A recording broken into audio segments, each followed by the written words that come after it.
years ago, I was wandering around downtown in a city I was familiar with. I ran into another person wandering the casino outside. We instantly started talking. He was a handsome man around my age that I had never seen or met before. So we talked, and he invited me to smoke at his spot. We had no car and needed a ride to this spot. He got a ride from someone, and now I'm in the car, going to a place I've never been before with someone I just met. Okay, whatever, I'm having fun, right? Yet I recall the driver just looking at me in a way that caught my attention.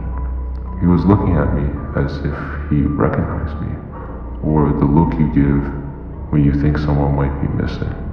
We got to this house and we were excited because we were about to smoke. We walked in this house and he led me to a room. With the door slightly open, I noticed someone just laying in the bed in the next door across from where I sat, and this person was not moving. He told me to get comfortable, and he left to go get the weed from the guy who was in the bathroom down the hall. I looked around the room and I noticed that there were a lot of kid movies and bars on a blackened window. I looked at the door and there were only locks, no doorknobs, and the locks needed a key to open and shut.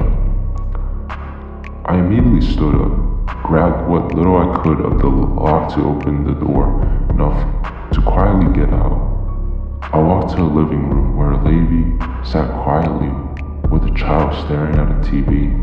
I unlocked the front door and opened it when he shouted, "Get back here!"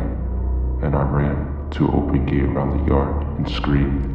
I ran into a busy street across an auto parts store and asked if I could use the phone. I called a friend and rambled a conversation in desperate need to calm down. Honestly, didn't believe I escaped a really bad environment that I might or might not ever see again if I hadn't followed my instincts.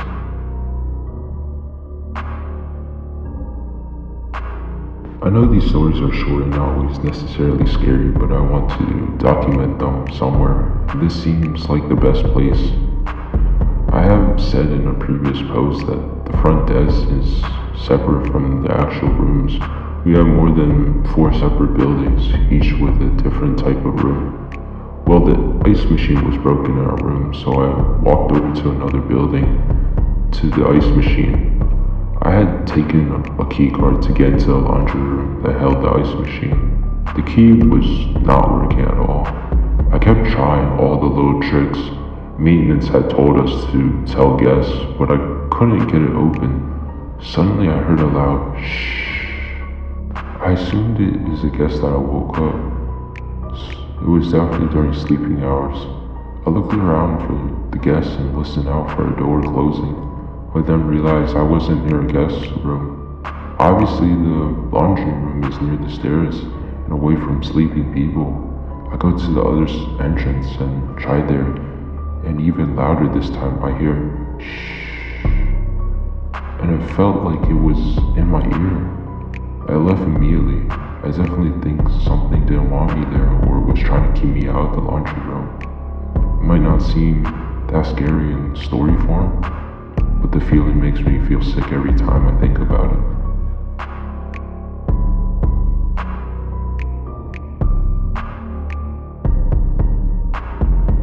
I live in Scotland, and I'm 21 years old, but last week something really scared me. I was watching Netflix on my TV until around 1:30 in the morning before I decided to go to bed. I woke up in the morning to find that my back door had been forced open by someone.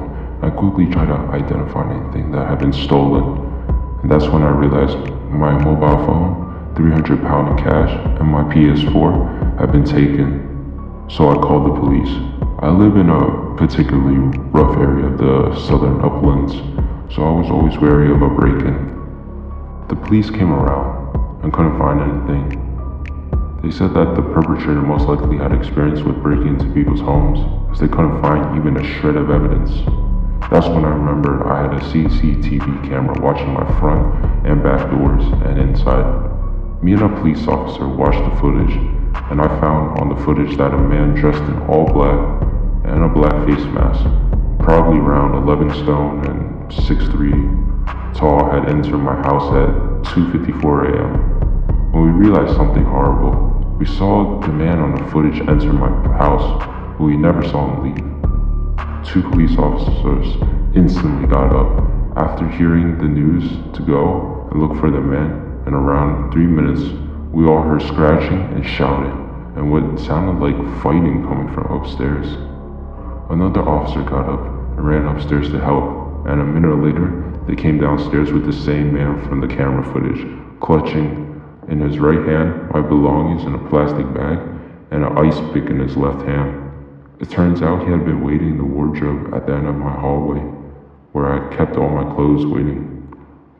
But he fell asleep in my wardrobe. I can only imagine what may have happened if he hadn't fallen asleep, or if I decided to change clothes after waking up.